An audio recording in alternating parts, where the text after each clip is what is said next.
Broncos country. What is going on? Hope you guys are having a wonderful day. I'm still riding high off of that Nuggets victory last night. I'm sure a lot of you guys are too, but wanting to talk about today how the Broncos might continue to look to improve their roster after the draft, after rookie minicamp, going into a training camp here in a couple months.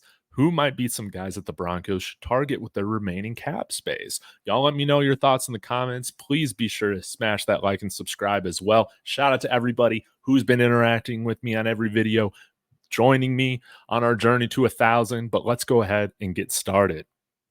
Okay, let me share my screen. First, let's take a look at what the Broncos got going on when it comes to their salary cap, okay? So you can see their top 51 cap space. They have $8.5 million right now. Now, they could roll that over into next year, but I would prefer we try and use as much of it as we can to field the best team that we can. And I still am shocked that we still have this much space even after this whole Russell Wilson cap hit. I mean, he's taken up almost 21% of our cap this year. Just insane. So who might we target? Let me know. I want to go kind of position by position, talk about some names that stick out to me. So let's talk about tight end, okay? Lucas Kroll has been somebody that you guys in the comments have brought up a lot. Maybe the Broncos feel like we're in a good enough spot with those two as vertical receiving threats at the tight end position that we don't need to go sign somebody else. Excuse me. But I know Logan Thomas is a little old, but man, I would love it if we could bring in somebody who has veteran experience, who I just feel like is, solid. Not amazing, not an all-pro, anything like that. Just solid and likely still better than what we got. Even Robert Tonyan, I wouldn't hate. Maybe we could even bring him in for a veteran minimum. Now, this one's kind of funny. I think that maybe this would be more of a veteran experience leadership type of signing, somebody to help the younger guys, the younger tight ends with understanding the system, all that. Jimmy Graham, we could sign him for a veteran minimum. But outside of that, there isn't really anybody that I'm interested in on this list. Mercedes Lewis, I would be 10 years ago. Maybe that's the same case for Jimmy Graham as well. But let's talk about tackle, okay? Guys, the one free agency signing that I wasn't like a huge fan of, but I can't complain too much because I believe it's like a veteran minimum deal, is Matt Pert coming over here from the New York Giants. He's kind of ass, to be honest, but veteran minimum, I'm sure not a lot of money on there is guaranteed, but I still would rather have somebody, I think, like Cam Fleming here than Matt Pert. Maybe I'm wrong on this one. Y'all let me know what you think, but it would be nice to bring in somebody like Cam Fleming still, depending on what the market looks like for him. Maybe he's still waiting that out.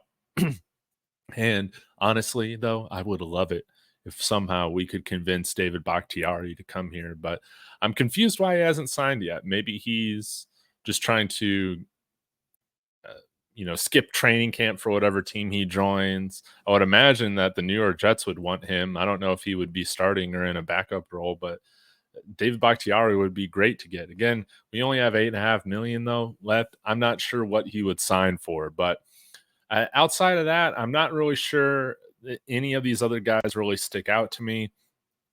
And no Cam Fleming. I don't know this tackle from the Chiefs, so maybe y'all can let me know if he's fairly decent. I wouldn't even hate bringing in Donovan Smith as a backup role. I know that's not ideal, but I would still like some more proven depth. I think Pelcheski, that's how you pronounce his name. I always screw it up, or Frank Crump. They might be the most talented backup tackles that we have, but I don't know if they're near ready to assume that swing tackle role for us.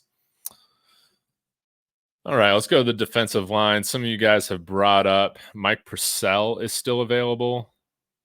And for some reason, oh, here he is. Yeah, 33 years old. He made $3.8 million last year. So maybe we could sign him for close to the veteran minimum. Again, we are getting Uwazurike back as well, somebody we didn't have last year due to the gambling suspension. So I think our defensive line is going to look a lot better than it did last year, but still bringing in somebody like Mike Purcell could really help as a depth role, maybe over some of the other depth pieces that we have. But yeah, I would be interested to see like what it would take to.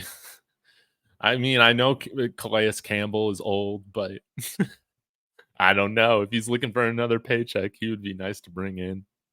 But I'm not too familiar with a lot of names on these lists, guys. So let me know if there's anybody else that you feel like we should take a look at. Shaq Lawson, high draft pick from Clemson, I believe, while back for the Buffs or for the Buffalo Bills rather. Wouldn't mind bringing him in just to provide some more depth and competition. Now the big one here is going to be safety. We got Justin Simmons still available. Man, I would love it. I would love it if we signed Justin Simmons back. I wonder what we would be willing to pay him. I'm trying to remember. Maybe it would be somewhere between, that $6 to $8 million. I don't know if that's how we want to spend our cap, though. That's the one tricky thing. But heck, even if we're bringing in somebody like Ron Curse or Marcus May to provide more depth and competition, I would not hate it. But I think that the longer this goes into the summer, I think the better odds that we have of signing some of these veterans for some pretty good prices. But that was really all I had. I guess for the hell of it, we can take a look at wide receiver. Michael Thomas still available. Michael Thomas is still available. Just saying. I would love to add one more receiver to this room to compete. Honestly, wouldn't hate somebody like Hunter Renfrow joining. I don't understand why he's kind of had the fall off that he's had most recently, or even a speed guy like MVS. I would love to have some more speed on this team. So y'all let me know your thoughts in the comments. Who should be some free agents that the Broncos signed? Or do you think we're just done? I hope we're not done. But y'all let me know your thoughts in the comments. Appreciate you guys sticking with me. Smash that subscribe on the way out. We're on our way to 1,000. And as always, y'all, go Broncos.